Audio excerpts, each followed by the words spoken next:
Stephanie, and welcome back to my second video. I'm filming in a slightly different part of my bookshelf this time so that you can see the corner, design piece back here. And you can also see how much of a problem I have, in fact, because there's even more shelves than you thought there were. Okay, so if it didn't come across in my last video, I am very obsessed with fall and all things autumnal. So when I saw someone do a fall book tag, I was like, okay, I'm obviously doing that. I don't even need an excuse to talk about fall things, but now I have one, so that's even better. I've got my tea in my Let's Get Spooky mug, which I didn't need to buy, but I did. And I've got the questions here, and let's get going. Okay, so the first question is, what book always reminds you of fall? And I have the most basic answer, but I'm going to stand by it. That is Twilight. So at age 13, I was extremely obsessed with Twilight. That kind of went away for a couple years, like from 20 to 23. And then Midnight Sun came out and I became obsessed again. So my friend Emma and I were always like the most into Twilight together, so we would like dress up for the premieres and make shirts and stuff, which is very embarrassing. But we've really like gotten back into it together, which is nice. We had a marathon day where we watched every single movie without stopping, which was fun. I expected it to be tiring, but I would do it again in a heartbeat. So Twilight always just reminds me of fall. The vibes from Forks, Washington are just autumnal to me. Vampires are obviously very Halloweenish and fallish, and I just love them. I also have 2 copies of Breaking Dawn, as you can see, because one of them came with a poster, so I bought it for $2 at the thrift store. So yeah, Twilight, I haven't actually reread them yet this fall, but I want to after seeing the movie. Okay, question number 2 is, what is your favorite autumnal book cover? I had a lot of things I could have chosen for this. Cemetery Boys comes to mind. I decided to go with something I haven't actually read yet just because it's so perfect for the season, and that is Burn Our Bodies Down by Rory Power. Okay, so I actually read this immediately after filming the video because I realized how excited I was about it, and it was super good, so I definitely stand by including this in the tag.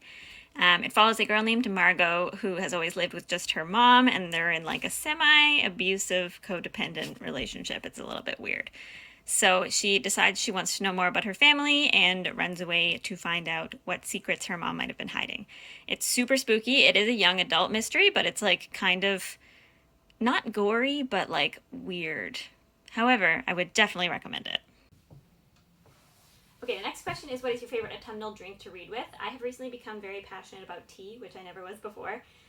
So usually I'm drinking a raspberry tea while I'm reading. I don't like my tea to have caffeine, because I'll just have coffee for that. So raspberry tea's been really good. It's like just fruity enough but not too sweet, Coffee wise, I am not ashamed to say that I love a good pumpkin spice latte. They are a little sweet for me, so it's not like my main coffee of the day, but I do like a nice decaf pumpkin spice. My favorite Starbucks drink currently is an apple oat flat white, which is super good. I'm actually on a hunt to find some like apple syrup, because that's really the only thing that makes it sort of a special drink. It's just apple syrup, oat milk, and obviously espresso, as well as like a sugar topping. So I'm hoping I'm going to be able to make those at home because I am now unemployed and I do not need to be spending $6 on Starbucks drinks. On a related note, the next question is, do you prefer to read at night or in the morning? And 100% in the mornings. I actually get up usually around 6:15 every day, even if I'm not working, which is every day now, just to fit in more reading. And I think that's one of the secrets to how I read so much. I do just read naturally very fast, which is a blessing, obviously.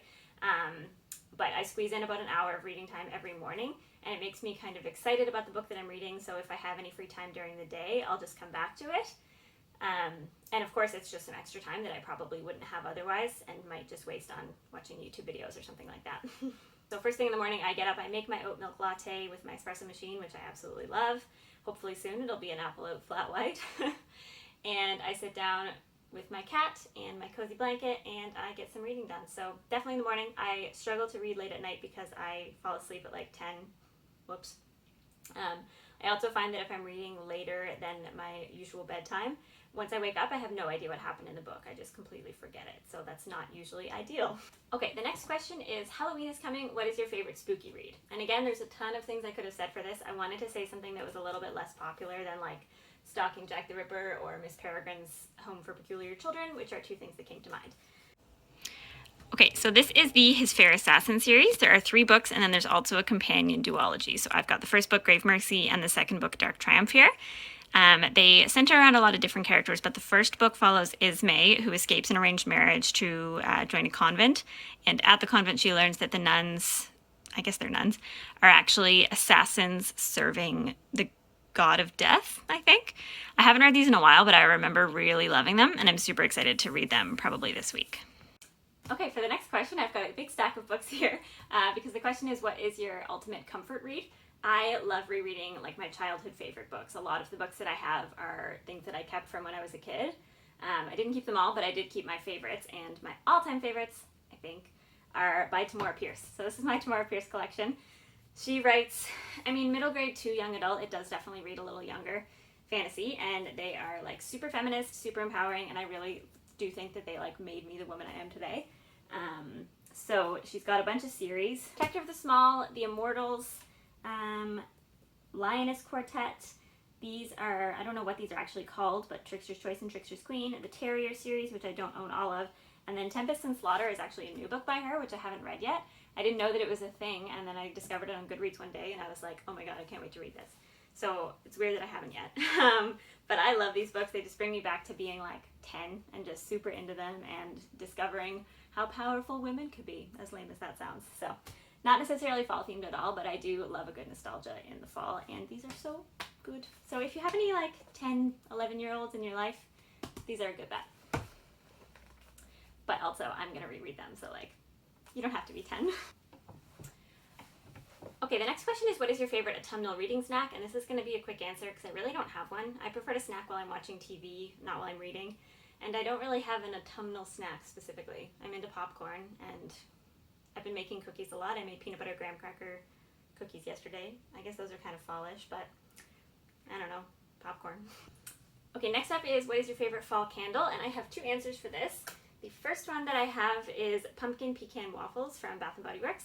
I'm obsessed with this, except that it's so sweet that I can only light one of the wicks at a time. It's amazing. It smells exactly like pumpkin pecan waffles, and it's just fall in a candle. It's really strong, so I don't burn it for that long, and I find that even just keeping it open like puts the smell of the candle in the entire room, which is nice because then you just get to save all the wax. Another one that is kind of more like relaxed is the Perfect Autumn, which, you know, perfect for autumn. This one smells more like cranberries, kind of. It's definitely a little bit like crisper. Cranberries and apples, I would say, is what this smells like. I used to burn this when I was working because it wasn't so overpowering like this one. But together, they are the perfect combination to make the whole house smell like fall. The next question is, when not reading, what is your favorite autumnal activity? And I actually have some good answers for that this year. I find in the past, like, I'll go look at the leaves, I guess, but I didn't really like appreciate fall as much. I guess this year where I'm not going on trips and I'm just not actually doing as much, there's more time to like stop and notice everything that's actually happening. So I've been making an effort to schedule in fall activities so that I can make sure they happen. Again, to Digby Pines, which is a super cute little like golf resort and spa about 2 hours from Halifax.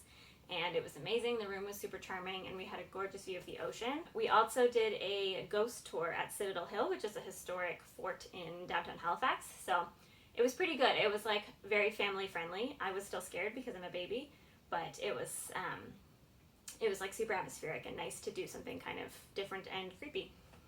Okay, the last question is, what is on your fall reading list? And I have a very long fall reading list. So this is my fall TBR shelf. I don't know what that piece of fabric is doing there. That's supposed to look cute, but it doesn't.